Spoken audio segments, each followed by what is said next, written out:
لوگ بیٹھے ہوئے تھے، مجلس سجی ہوئی تھی، ہجوم عاشقاں تھا، کیف و سرور کی چھم چھم برکھا برس رہی تھی، انوار و تجلیات اتر رہے تھے، اور کیسی خوش نصیب مجلس تھی جس میں حضور خود تشریف لے آئے۔ تو آقا کریم نے ارشاد فرمایا، فقال ما اجلسکم، صحابہ تمہیں کس چیز نے بٹھایا ہے، کیوں بیٹھے ہو، مقصد جلوس کیا ہے، یہ جلسہ کاہے کا ہے، کیوں بیٹھے ہو؟ انہوں نے کہا آپ کی صورت میں ہمیں ہادی دیا، رہنما دیا، آپ کی صورت میں اپنی کرم نوازیوں کا چھم چھمی ہمارے اوپر نازل کیا، تو ہم اس پر اللہ کا شکرانہ ادا کرنے کی مجلس سجائے بیٹھے۔ یہ صدیوں قبل کی کہانی ہے، یہ مسجد نبوی کا صحن ہے، یہ شہر مدینہ ہے، یہ دور رسالت مآب صلی اللہ علیہ وآلہ وسلم ہے۔ یہ 14 صدیاں گزرنے کے بعد کوئی گھڑی ہوئی اور کوئی اپنی طرف سے بنائی ہوئی بات نہیں ہے، بلکہ یہ وہ دور ہے جس دور میں ان کا فیض عام تھا اور ان کے انوار کی مہک اور چمک سے زمانہ معطر اور روشن ہوتا تھا۔ اب جب یہ بات حضور نے سنی تو آقا کریم نے ان سے جو سوال کیا وہ سنیے۔ قالا اللہ ما اجلسکم الا ذالک، اس پر تم اللہ کی قسم اٹھاتے ہو تم اسی لیے بیٹھے ہوئے ہو؟ تو انہوں نے کہا ہاں ہم اسی لیے بیٹھے ہوئے، ہمارے بیٹھنے کا کوئی اور مقصود نہیں۔ فرمایا میں نے تم سے جو حلف لیا ہے، قسم تم سے اٹھوائی ہے، تو یہ کسی تہمت کی بنیاد پر نہیں، تمہارے قول کی صداقت پر مجھے کوئی شک نہیں گزرا تھا کہ میں نے قسم سے تصدیق کی ہو، بلکہ ماجرا کچھ یہ تھا، تم یہاں بیٹھے تھے، میں حجرے میں تھا،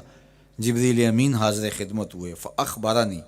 ان اللہ عز وجل یباہی بکم الملائکہ، انہوں نے مجھے کہا محبوب ذرا باہر تو نکل کے دیکھو، آپ کے غلاموں کے اس عمل پر اللہ فرشتوں میں ناز کر رہا ہے۔ وہ عمل کون سا تھا جس پہ رب رب ہو کے فرشتوں میں فخر کر رہا ہے، رب رب ہو کے فرشتوں میں ناز کر رہا ہے؟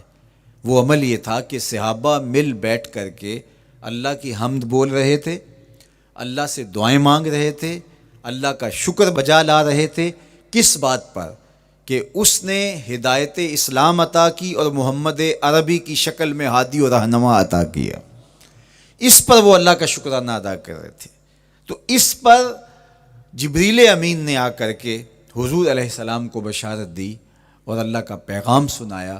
کہ محبوب ذرا باہر تو نکل کے دیکھو، حجرہ انور سے باہر تو قدم رکھو، آپ کے صحابہ مسجد کے صحن میں بیٹھ کر کے اللہ کی اس نعمت کا جو آپ کی شکل میں انہیں عطا کی گئی شکرانہ ادا کر رہے ہیں۔ اللہ اکبر، اللہ کی رحمتوں سے کوئی بعید نہیں کہ آج کی مجلس قبول کر لی جائے اور اللہ فرشتوں سے کہے دیکھو صدیاں بیت گئیں،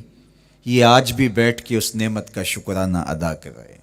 تم گواہ ہو جاؤ میں نے اپنے بندوں کی مغفرت فرما دی، اور میرا اور آپ کا کام بن جائے، میری اور آپ کی جستجو کامیاب ہو جائے، میرا اور آپ کا بیٹھنا بامقصد ہو جائے، ہمارے آنے کا مدعا پورا ہو جائے، ہم جو چراغاں کر کے ماحول میں ایک خوبصورتی پیدا کر کے، ایک ظاہری جمال پیدا کر کے ہم حقیقی جمال کی تلاش میں نکلے ہیں، اس ظاہری روشنی کے اندر ہم باطن کی روشنی کو تلاش کرنے نکلے ہیں، ہو سکتا ہے کہ ہمارے دل اس نور سے مالا مال ہو جائیں۔ باقی جہاں تک حضور کی مدح و ستائش کی کہانی ہے، حضور علیہ الصلاۃ والسلام کی تعریف و توصیف کی بات ہے، تو یہ ایک رات کیا 12 حلقات نور کیا ساری زندگی بھی گزار دیں حق کے شکر پھر بھی ادا نہ ہو، اس لیے کہ ہمیں زندگی کا سارا شعور اور باطن کے سارے اجالے حضور کی دہلیز سے نصیب ہوئے، تو یہ تو ساری زندگی بھی ہم تشکر میں بسر کر دیں تو حق ادا نہیں ہو پاتا، اور ہماری روحیں، ہمارے قلوب، ہماری زبانیں، ہمارا طرز زندگی، ہمارا انداز معاشرت، ہمارے رویے اس نعمت کا شکرانہ ادا کر رہے ہیں جو حضور کی شکل میں اللہ نے ہمیں عطا کیا۔ دیکھو یار، کوئی معمولی سی نعمت میسر آ جائے تو بندہ اس پر شکرانہ ادا کرتے نہیں تھکتا۔ اللہ تعالیٰ نے قرآن مجید میں انسان کے اس رویے اور اس مزاج کو بیان کیا، وَإِنَّا إِذَا أَذَقْنَا الْإِنسَانَ مِنَّا رَحْمَةً فَرِحَ بِهَا، یہ انسان کی ایک فطرت بیان کی گئی ہے، کہ جب ہماری جانب سے اس کو کوئی رحمت ملتی ہے تو فرح بہا، تو وہ فرحت کا اظہار کرتا ہے. یہ انسانی طبع ہے، یہ انسانی فطرت ہے. اور اگر رحمت للعالمین نصیب ہو جائیں